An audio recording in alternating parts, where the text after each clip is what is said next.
Well, hello everyone. Thank you for tuning into Crosslights, where we're re-examining the end times through the lens of my recently published book, The Threshold of Exile, examining New Testament prophecy and eternal destiny. And the theme of the book, the theme of these podcasts, has been understanding anew the whole subject of eschatology and how Israel's place in the redemptive story at the time of Jesus and the things that were uttered that pertain to them and the end of the age of the law and the end of the age of Israel's national privilege really has a lot to do with our understanding of prophetic statements that had to do with the end and the coming of Jesus. And so we're taking a little different look than many of you are probably accustomed to, but we've sought to be faithful to the text in every way. And we're now in episode 36. And we have been started to study the book of Revelation, and we are in chapter 18 of the book, and this covers Revelation 6 through 11. In our previous sessions, we've discussed this idea that Israel has been on this threshold now for nearly 2 generations, really beginning from the birth of Jesus up through the time up until 70 AD, when the temple and the city were destroyed by the Roman Empire. And this period really was, if you kind of look at it from the death of Jesus, death and resurrection, ascension of Jesus, up until the actual destruction of Jerusalem, was a period of 40 years. And that 40 years is actually kind of a wilderness period. As a matter of fact, it's interesting because, and we'll be getting to this in a bit, but Revelation 17, when John sees the harlot riding on the beast, he says the Spirit carried him into the wilderness, and there's this allusion here to Israel having been in the wilderness for this season while a remnant was being preserved by God, as we learned in Romans 9, 10, and 11. But the rest of the nation refused God's offer of mercy through the cross. And so some of these people allied with Rome. And that's where you see this connection between the beast, which we're going to see as the Roman Empire, and the harlot, which we're going to see as it was Israel at that time. And again, we remind you that we're dealing with a historical situation. There's nothing to do with the current nation of Israel. But now, as we begin this book of Revelation, this opportunity for the nation to repent and turn to God has come to an end. They've now entered this portal where the tribulation is beginning to happen, and all the things that Jesus prophesied in Matthew 24, Luke 21, Mark 13 are all going to begin to happen. This whole prophetic scenario has started during this season of 40 years and is now coming to a head in the book of Revelation. And we left off at Revelation 7. But as we move into Revelation 8 and 9, we're going to encounter a flurry of activity that I believe, and I'd like to suggest is reflective. It's the chaos reflective of the Roman invasion that begins to come upon the nation. And this was, as we go back and take a brief overview of where we've been, that in chapter 1 we learned that the book is something that was communicated through symbols, it tells us in Revelation 1:1. And let's consider the fact that these symbols had to be intelligible or comprehensible to John's target audience. If he was talking about that the locusts are helicopters, this has nothing to do with the first century churches to whom this was written to, and there's an urgency about the book. Write it, send it. They need to know. John to the 7 churches, and the words like this is going to happen quickly. It's going to happen shortly. This is about to happen. These are all words that we see in the early part of Revelation, and then later on, as the book closes in Revelation 22, don't seal the book, okay? Because they need to hear this, okay? And what a contrast from what we learned in Daniel 8 and Daniel 12, where Daniel was told, don't seal this book because it's not for your generations, for a later time. But John is told, don't seal the book because the people you're talking to, who you're addressing, they need to hear this because it pertains to them, okay? And so this conflicts and this tribulation and these great conflicts we see in this whole theater of persecution and violence and chaos all pertains to those to whom it was written. And so we can try, and it's very unfortunate that many good scholars, and I'm not here to criticize anybody's eschatology, but many good scholars, it just seems like we need to do this Mexican hat dance, and I'm not saying that in a derogatory manner toward our friends in the South, but we did need to do this Mexican hat dance to try to redefine the words quickly and shortly and about to. And I think it's nothing more than a way to justify our futurist views of this prophecy when in fact it has very much to do with the first century audience.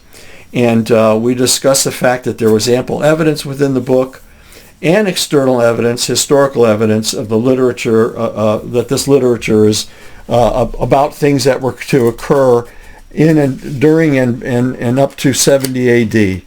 And of course, in chapter 1, the central figure of all of this is Jesus himself. It's a revelation of Jesus, and we see him characterized in many different ways. You know, a lamb, an angel of the Lord, and in other different ways that he is seen, the one holding the candlesticks. Everything about this revelation pertains to the central figure of the Lord Jesus and his exaltation and the revelation of him as in his kingdom.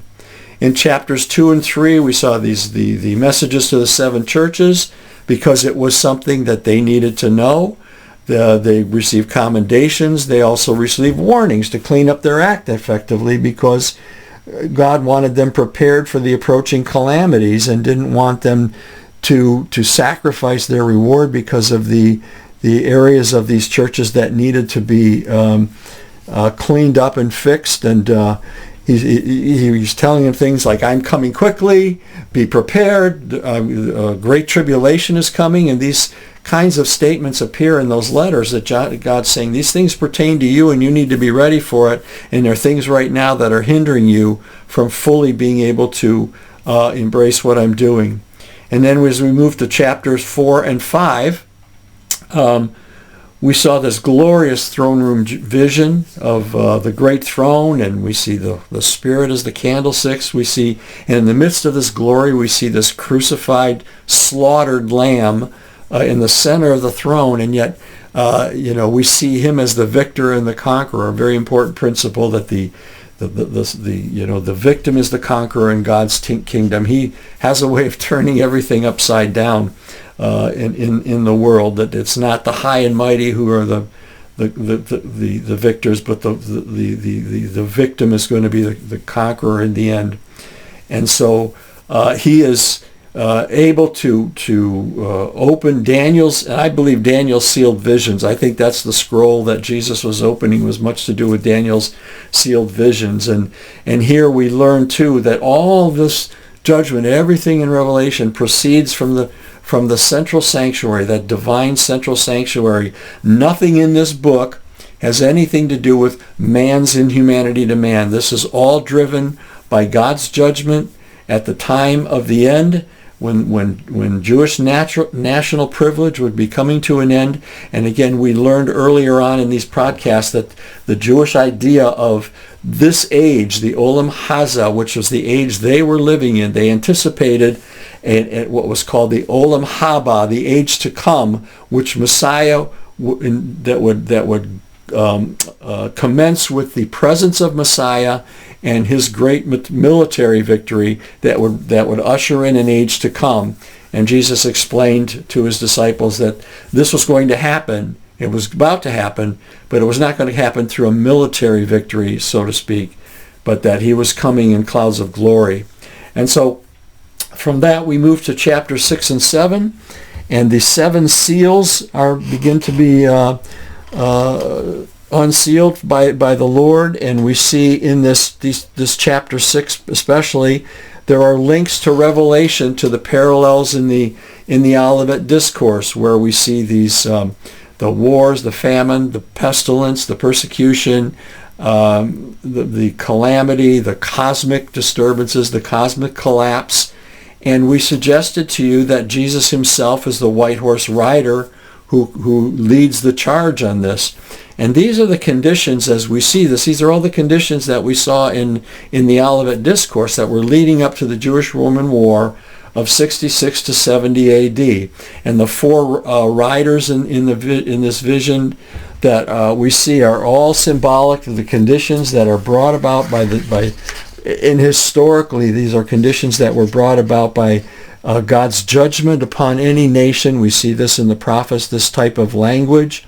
And so what we're seeing here is that the land of Israel is rupturing under the weight of war, famine, and pestilence. And so as we look at the chart that I had offered you earlier, we'll put that up again for you. We see wars, international strife. We see famine, pestilence, persecution, and earthquakes, all reflective of the Olivet Discourse, Matthew 24, Mark 13, and Luke 21, so you can kind of see that sequence. And I'm particularly interested in what we see in Revelation 6, and I want to just read that because in Revelation 6, beginning at verse 12, with the opening of the sixth seal, I find this interesting. When he opened the sixth seal, I looked, and behold, there was a great earthquake. The sun became black as sackcloth. The full moon became like blood. And the stars of the sky fell to earth as a fig tree sheds its winter fruit when shaken by a gale. The sky vanished like a scroll that is being rolled up, and every mountain and island was removed from its place, and the kings of the earth, and the great ones, and the generals, and the rich and the powerful, and every one, slave and free, hid themselves in the caves and among the rocks and the mountains, calling to the mountains and the rocks, fall on us and hide us from the face of him who is seated upon the throne and from the wrath of the Lamb. Now let's, beloved, when we try to take this as world-ending events and take this literal, we have a serious problem. If all this cosmic collapse is occurring, what rocks, what mountains are these people hiding in? They're all moved out of their places. Stars are falling from the sky. The sky is being rolled up, and people are still alive to say, fall on us, rocks and mountains, hide us, mountains. No, this is cosmic collapse, just as Jesus described in his Olivet Discourse, that the sun would be darkened and the moon would not shed its light, the stars would fall from the heavens. We see this language again in the prophets, as I've explained to you on numerous occasions, that this is all about the collapse of an economy, okay? And interestingly enough, as this chapter closes with these words, it closes with this idea of them saying in verse 16, and they said to the mountains and rocks, fall on us and hide us from the presence of him who sits on the throne and from the wrath of the Lamb. This is reflective of the very words that Jesus said to the women on his way to the cross as he was carrying his cross.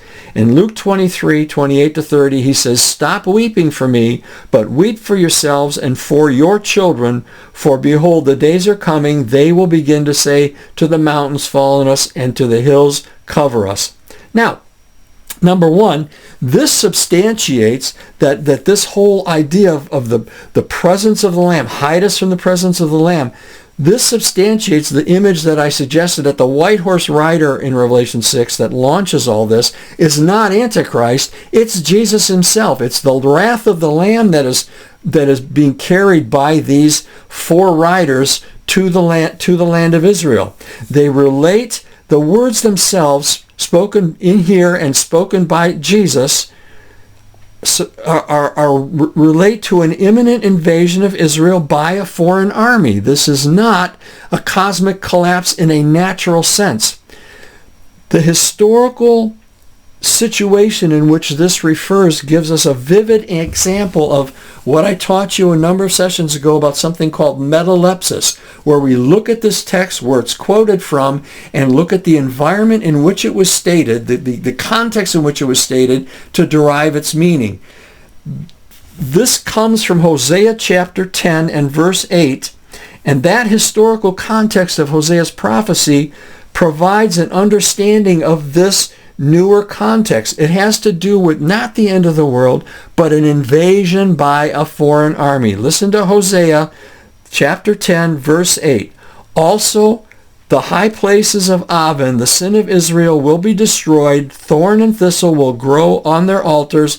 Then they will say to the mountains, cover us, and the hills, fall on us. This is a people that is being invaded by a foreign army and being clobbered, okay? That's what this is all about. This is prophetic speech.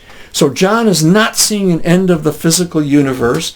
He's not seeing physical, the sun falling or stars falling or mountains actually moving. He's seeing cosmic collapse. David Chilton, in his great commentary on Revelation, referred to this as decreation. It's an image of the economy of a nation coming into utter collapse, that everything is going on to destroy their economy, their military, their infrastructure. Everything is being destroyed. And the blood, the moon turning to blood, has to do with the images of war.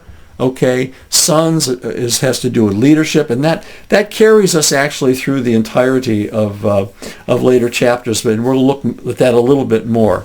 Now, as we get to the chapter 7, we see the remnant, and the angels are perched on the four corners of not the earth but the land, as we learned in Ezekiel 7:2, that these. The same phrase, the end has come to the four corners of the land in Ezekiel 7:2. So the word gay here should be translated land, because it quotes directly from Ezekiel 7. And these angels, this is a marvelous image of these angels restraining calamity. And we looked at the restrainer. We suggest that there might be a connection here to 2 Thessalonians 2:6, where Paul speaks of, you know, what restrains the forces of the man of sin. Peter talked about the preservation of the remnant in 2 Peter 3:1, and according to Romans 11:4-5, we knew that Paul refers to the remnant that being gathered at that very time in history. Paul says at this very time in Romans 11:4-5, there is a remnant. This is not a remnant that has to do with a remnant sometime at the end of the world. The remnant of Israel, the preserved remnant, happened in the first century during this season as the apostles went out to declare the word of the Lord into all the nations, and they were bringing this remnant back into the fold. Now, again in chapter 7, the scene shifts again to the throne room. And I went through this great resurrection scene where they're all gathered and they're carrying palm branches, and this is a celebration, a reference to the Feast of Booth. And we alluded to Zechariah 14, that in the day of the Lord, that they would celebrate the Feast of Booths. And we saw this as that it was reflective of the resurrection, as the dry bones mentioned in Ezekiel 37 are brought to life, and in Ezra 3 and Nehemiah 8, we see suddenly they happen to read in the book of the law that they should celebrate the Feast of Booths. So here in this time of national resurrection in Ezra and Nehemiah post-exile, they are celebrating the Feast of Booths. And I suggested to you that in Revelation 7:9, where we see this great multitude with palm branches, that they're standing before the Lord's throne, having been resurrected, raised from the dead, that this is a fulfillment. And to put a little icing on the cake, Paul refers to that in 2 Corinthians 5, where he talks about putting off an earthly tent and donning a permanent dwelling, which is what the celebration of the Feast of Booths is. It is a remembrance of having been in the tent in the wilderness, which speaks of our life today in this tent, and then putting that tent off and entering the land, the promised land, and celebrating a new reality, a new home. Paul used that same allusion that his new home would be in heaven when he was with the Lord, donned with a new body. And so this all reflects that the Feast of Booths is a celebration of the resurrection and our immortality. Now, having said all that, and I believe that was a pretty quick and speedy overview, but again, I hope that you can go back and that you may be taking in some of the earlier lessons where these things are covered in better detail. Now, when we come to Revelation 8 and 9, this kind of chaotic image opens with a very eerie silence in heaven, as if something now is about to happen, something severe. It's almost like God's just waiting. There's this silence.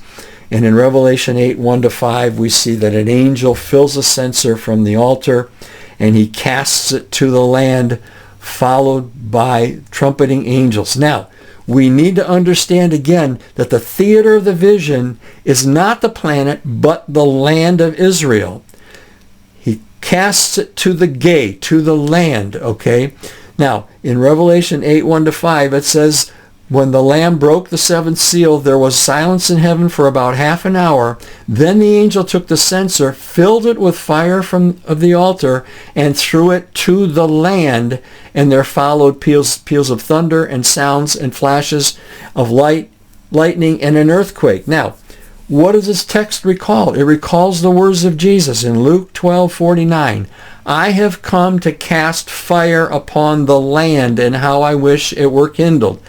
Again, not the earth. I have come to cast. This Jesus came that there would be fire and judgment upon the land because of their disobedience. Matthew 10:34 we read in earlier sessions. Do not think that I have come to bring peace to the land. I have come not to bring peace, but a sword. Jesus is recalibrating in Matthew 10 the expectation of his disciples. They were expecting him to come on this white horse that we saw in Revelation, but it would not be to judge Israel. It would be to defeat Rome and set up the kingdom and usher in the new age, the Olam Haba. But Jesus said, no, that's not my mission. I'm not here to bring peace to the land, okay? I've come to bring a sword. I've come to cast fire on the land. And here we see the words of Jesus being fulfilled in Revelation 8, 1-5. The angel throws fire from the altar and throws it to the land, and then there's peals of thunder and an earthquake. Now the great judgments are about to occur. Okay? Now, as we go through Revelation 8 and 9, I think, and that's my personal opinion, but I think that historically we see conditions pertaining to the Jewish-Roman War very vividly in 8 and 9.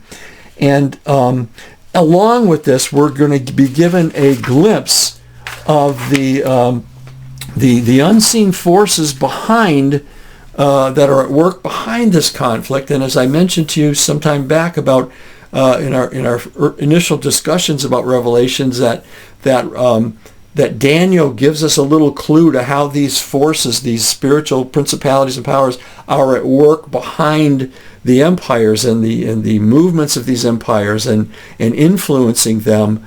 And so we're going to begin to see some of that now in Revelation. And we see in chapter 8, verses 6-9, that there's a destruction that is seen upon the third of the land. Very important. Not the planet, not the earth, the third of the land. And we're gonna see how the sun, the moon, the stars are darkened. This all has to do with the economy of Israel and the significance of this 1/3, what we call a fractional reckoning. We're going to see that momentarily, why it's seen that way. And the implication based on chapter 7 that we saw earlier, that remnant had been gathered and preserved by those 4 angels, that the calamities would not begin until that remnant had been fully gathered in. And so the implication here is now that the people of God have now been removed to safety. They've been gathered in, and they've been identified, and they've been sealed. And so now the judgments are about to begin. And in chapter 8 and verses 10-11, the vision, there's an interjection here of the fall of this star called wormwood. And wormwood falls from heaven. And this wormwood, the idea of wormwood, again, we're going to look to the Old Testament to understand what this means. Wormwood is an image that is informed by the Old Testament, and I would suggest to you that it is a deceptive narrative. This being, this angelic creature falling from heaven, is bringing a deceptive narrative, a false prophecy. Now again, remember, I'm going to keep repeating this. The theater is the people of God and the land of Israel in this vision in the first century. Now let's see how this is informed, okay? This wormwood image is informed. Jeremiah 9:13-15. The Lord says, because they have forsaken my law, which I set before them, and have not obeyed my voice, nor walked according to it, behold, I will feed them, this people, with wormwood, the bitter herb, and give them poison water to drink. Jeremiah is speaking, okay, on the threshold of the Babylonian invasion, just like John is seeing his vision on the threshold of the Roman invasion. And there is this poetic, kind of a poetic couplet scene where this is repeated in Jeremiah 23:15. Thus says the Lord concerning the prophets. Again, this is concerning the prophets. Behold, I'm going to feed them wormwood and make them drink poisonous water, for from the prophets of Jerusalem pollution has gone forth into all the land. So we see the source of this wormwood is the false prophets giving Israel false hope, a delusion about the fact that they were going to be victorious over Babylon. And we see this in Jeremiah, the false prophet saying, you're going to be victorious over Babylon. And Jeremiah is saying, this is a false prophet spirit that he calls wormwood, and the people are going to be drinking this poisonous water that's going to result in their death and demise, okay? And so also interesting the fact that this wormwood falls from heaven. There's an interesting allusion to this. I think that this is clearly coming, this prophet, this prophetic word, this angel somehow represents that it's from among the Israelites, which seems to be the indication in Jeremiah also. But notice the reference to the fact that it falls from heaven. Back in Lamentations chapter 2, Jeremiah makes an interesting point here in his lament over the fall of Jerusalem, how he describes it. He says, how the Lord in his anger has set the daughter of Zion under a cloud. He has cast from heaven to earth the splendor of Israel. He has not remembered his footstool in the day of his anger. So we see what Israel's high place is seen as being in heaven, and in the fall of Jerusalem to the Babylonians is saying that the God has cast the glory of Israel from heaven to earth. And here John sees what? He sees an angel, a messenger, falling from its place in heaven down to earth to bring this false prophetic message. And interestingly enough, also in 1 Kings and 2 Chronicles 18, chapter 22 and 1 Chronicles 18, these are parallel accounts of Jehoshaphat, king of Judah, who allies with Ahab in the northern kingdom to attack and recover a city taken by the Syrians. And false prophets in this narrative prophesy victory. But Jehoshaphat, he's saying, I'd really like to hear from another prophet. And so they bring in this prophet Micaiah, and time will not permit us to read the entire narrative. It's a very interesting narrative. I strongly urge you to read 2 Chronicles 18. It's a very interesting picture here. But notice that Micaiah, the prophet, says this, and Micaiah said, therefore, hear the word of the Lord. I saw the Lord sitting on his throne, and all the host of heaven standing on his right hand and on his left. And the Lord said, who will entice Ahab, king of Israel, that he may go up and fall at Ramoth Gilead? And one said one thing and another, and then another. And a spirit came forward and stood before the Lord, saying, I will entice him. And the Lord said to him, by what means? And he said, I will go out, and I will be a lying spirit in the mouth of the prophets. And he said, you are to entice him, and you shall succeed. Go out and do so. And therefore the Lord has put a lying spirit in the mouth of these prophets, these your prophets, and the Lord has declared this disaster concerning you. And of course the result is tragic for Israel in their attempt to make this move. And so, but notice that this conversation is going on in heaven, and God is allowing this spirit to leave heaven and go to earth, go down to the land, actually, to carry a false name, because the heart of the inquirer is wicked. Jehoshaphat doesn't want Micaiah. You'll see throughout that chapter that Jehoshaphat is, or not Jehoshaphat, I'm sorry, but Ahab, who is an evil king, does not want to hear the truth of God. He wants to hear prophecies that are going to support him. He doesn't want to hear anything that is against his plans. Okay, and so we need to see that for the first century Jews, then, when this is all occurring, this wormwood was a misleading hope engendered by false prophets who prophesied victory over the Romans. And again, we go back to 2 Thessalonians, which I've tried to share with you, that in its context appears not to be something about the end of the world and the man of sin and all this. All has to do with first century Israel and the Jewish revolt. That 2 Thessalonians 2, 7-11, it says, they did not receive the love of the truth so as to be saved. For this reason, God will send them a deluding influence so they will believe what is false. Again, notice the references, the allusion to Jeremiah and 9 and 23, and this text in 2 Chronicles 18. This is God sending. Okay, this is God giving this. Now look at what in the real world. Okay, in the real world here, what occurred during the war. Just as an example, the first century historian Josephus, who is the source of much tremendous information regarding the first century war that aligns itself, it's very interesting, with the Olivet Discourse and the Book of Revelation.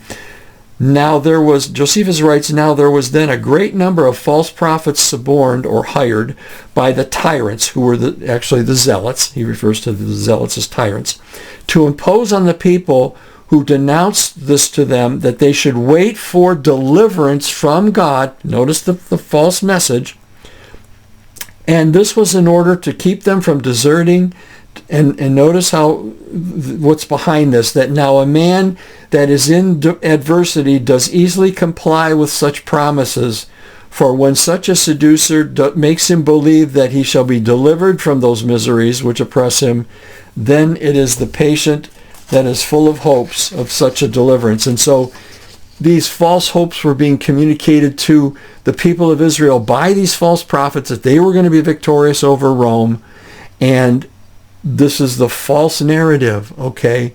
Not only were the futile promises of deliverance false that were being proclaimed by their false prophets, but there were also those among the Jewish elite who were endorsing allegiance to Rome. And so there's two false narratives going on. One from within the false prophets and the zealots who hired them, that they were going to be victorious over Rome. But then on the other side, this is almost 180 degrees, we have the Jerusalem elite, the Sadducees and the wealthy in Jerusalem, that were promoting worship or aligning themselves with Rome. And we'll see this in Revelation 13, that the land beasts, who I believe was the Sadducees and the elite of Rome, or elite of Israel, were actually serving Rome's interest because they had this huge vested interest in the preservation of the city. And so we have these two false narratives that neither the pro-Rome nor the anti-Rome factions in Israel reflected the truth of God. Okay? None of them reflected the truth of God. But there were two opposite extremes. Now, as we go forward into Revelation 8 and verses 12 and 13, again we see this collapse of rulership, economies, and the cities under chaos of war. And in verse 13 we hear the words, woe to those who dwell on the land. Again, I'm back to the theater of the Revelation. The theater of the vision is not the planet. Woe to those who dwell on the land. They are now being crushed, beginning to be crushed under the weight of this Roman invasion upon their city. Now, here's where it gets very interesting.